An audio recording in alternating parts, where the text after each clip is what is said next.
हे जय भीम साथियों, काफी लंबी समय के बाद मैं आपसे फिर से रूबरू हो रहा हूं। वैसे तो जय हो संविधान का ये दूसरा एपिसोड बहुत पहले आ जाना चाहिए था, लेकिन साधनहीन समाज होने के कारण देरी हो ही जाती है। देर से ही सही, लेकिन इस दूसरे एपिसोड को बनाते हुए बहुत खुशी हो रही है। ऐसा लगता है कि रुकी हुई मूवमेंट शुरू हो गई है।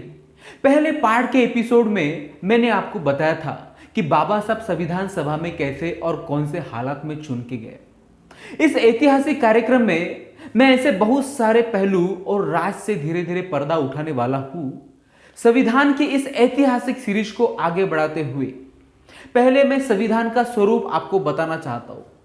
यह बहुत जरूरी भी है जानना कि बाबा साहब संविधान को अपने अनुसार बना पाए भी या नहीं। ये मजदूर का हाथ है कातिया, लोहा पिघलाकर उसका आकार ये मजदूर का हाथ है कातिया, लोहा पिघलाकर उसका आकार बदल देता है। मजदूर का हो या डॉक्टर का, हाथ तो धोना पड़ेगा ना। मम्मा, साबुन से नहीं। है नेचर ग्रीन का हैंड वॉश, ये मारे हाथों के जम्स करता है प्रोटेक्ट। ये है नेचर ग्रीन का हैंड वॉश, ये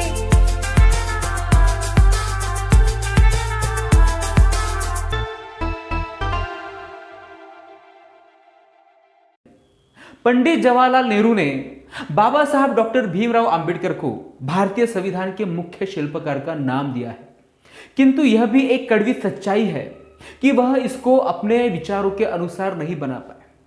वह ऐसा क्यों नहीं कर सके?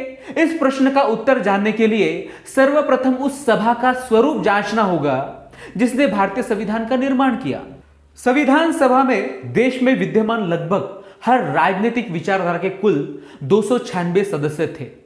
इसके सदस्यों को प्रांतीय विधानसभाओं ने एकल संक्रमणीय सिंगल ट्रांसफरेबल मतदार द्वारा चुना था। इनके 4 विभाग किए जा सकते हैं। प्रथम कांग्रेसी सदस्य, दूसरा वे स्वतंत्र सदस्य जिनका सामाजिक जीवन में महत्वपूर्ण स्थान था और जो समाज के हर समुदाय से संबंधित थे तथा जिनका निर्वाचन प्रांतीय विधानसभाओं के कांग्रेसी सदस्यों द्वारा कांग्रेस के उच्चाधिकारियों हाई कमांड के निर्देशानुसार किया गया था। तीसरे वे स्वतंत्र सदस्य जिन्हें प्रांतीय विधानसभाओं के गैर मुसलमान और गैर कांग्रेसी सदस्यों ने निर्वाचित किया था। चौथे वे सदस्य जिन्हें प्रांतीय विधानसभाओं के मुस्लिम लीगी सदस्यों ने चुना था। भारत के विभाजन के बाद उनमें से बहुत से पाकिस्तान चले गए। जो यहां रहे वे संविधान सभा के सदस्य बने रहे। संविधान सभा के स्थायी अध्यक्ष डॉक्टर राजेंद्र प्रसाद ने अपने 26 नवंबर 1947 के एक भाषण में बताया था कि सभा पर 22 नवंबर 1949 तक 63,99,729 रुपए व्यय हुए। कांग्रेस में मुख्यतः ऐसे जनसेवक थे जिन्होंने गांधी जी के नेतृत्व में वर्षों तक देश की स्वतंत्रता के लिए संघर्ष किया। उनमें से बहुत से लोग व्यक्तिगत रूप में भी एक दूसरे के बहुत करीब थे। जवाहरलाल नेहरू, सरदार पटेल, राजेंद्र प्रसाद, सी राजगोपालाचारी और मौलाना आजाद प्रसिद्ध नेता थे। आचार्य कृपलानी और पट्टाभी सीतारमैया दूसरे दर्जे के नेता थे। हृदयनाथ कुंजरू, के संथानम और ठाकुर दास भार्गव जैसे अनुभवी सदस्य थे। स्त्री सदस्यों में हंसा मेहता, अम्यू स्वामीनाथन, रेणुका रे, पूर्णिमा बैनर्जी और दुर्गाबाई के नाम उल्लेखनीय है। गैर कांग्रेसी सदस्यों में डॉक्टर श्यामा प्रसाद मुखर्जी और डॉक्टर बख्शी टेकचंद जैसे व्यक्ति थे। श्री केटी शाह, जिन्हें वामपंथी बाजू के सिद्धांतकार कहा जाता था, सभा के प्रमुख सदस्य थे। बंगाल के नजीर अहमद और एचवी कामत भी काफी प्रसिद्ध थे। ब्रिटिश संसद में दिसंबर 1946 को बहस के दौरान चर्चिल ने लोकसभा में कहा था कि संविधान सभा में सिर्फ एक बहुसंख्यक समुदाय का प्रतिनिधित्व है।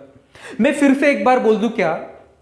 ब्रिटिश संसद में दिसंबर 1946 को बहस के दौरान चर्चिल ने लोकसभा में कहा था कि संविधान सभा में सिर्फ एक बहुसंख्यक समुदाय का प्रतिनिधित्व है। विस्काउट सीमन ने हाउस ऑफ लॉर्ड्स में बोलते हुए इसे सवर्ण हिंदू संगठन कहा था और पूछा था कि क्या सवर्ण हिंदुओं की दिल्ली में होने वाली इस मीटिंग को सरकार संविधान सभा मान सकती है।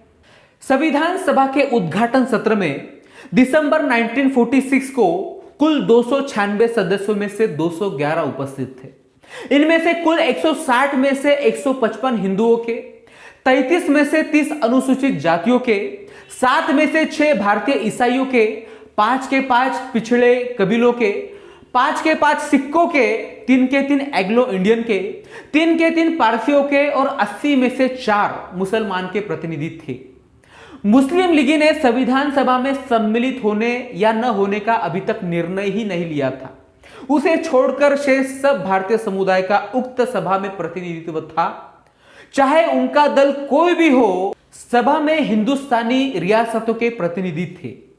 इनमें पूंजीपतियों के चहेते और प्रवक्ता थे। इनमें उद्योगपतियों के संरक्षण और स्नेही थे। बहुत से सदस्य तो उस दीपक समान थे जो जलता ही धनवानों की बत्ती और तेल द्वारा था, अर्थात उनका जीवन निर्वाह ही पूंजीपतियों, उद्योगपतियों और मठाधीशों के टुकड़ों पर निर्भर था।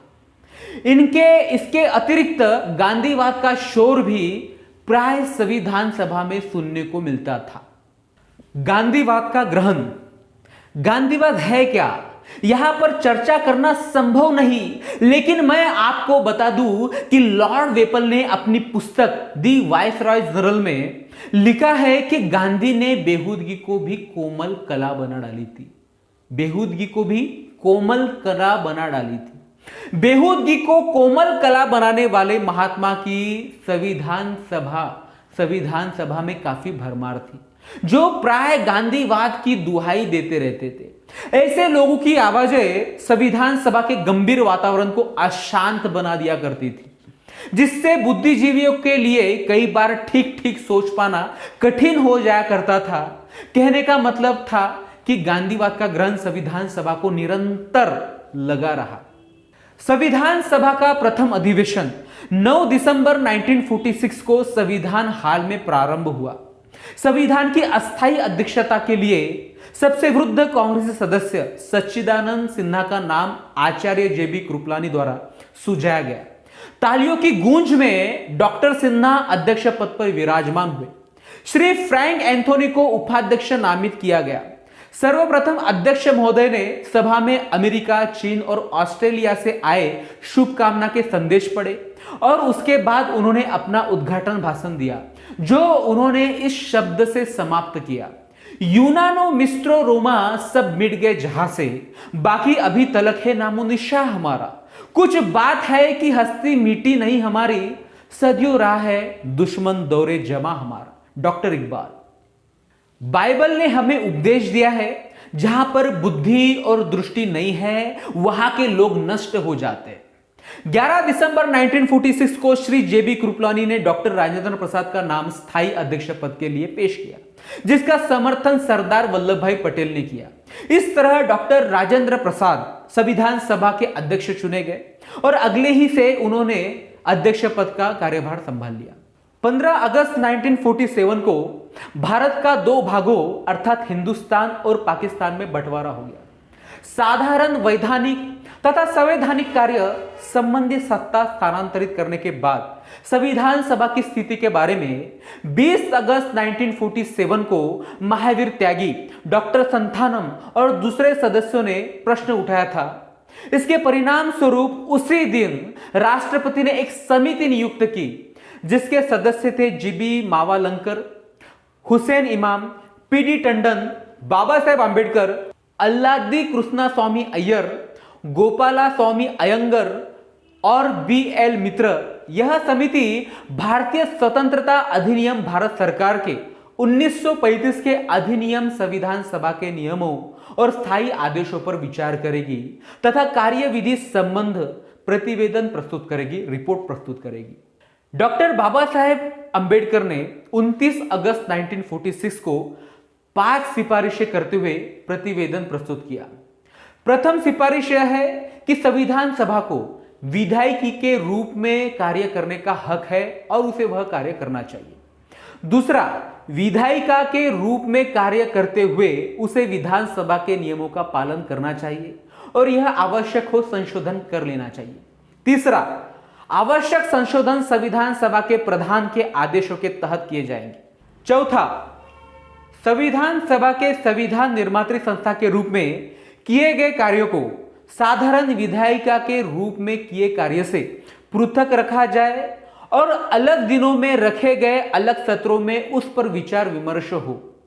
5वां, स्थगन अधिकार सभा के प्रधान के अधीन होना चाहिए, न कि गवर्नर जनरल के।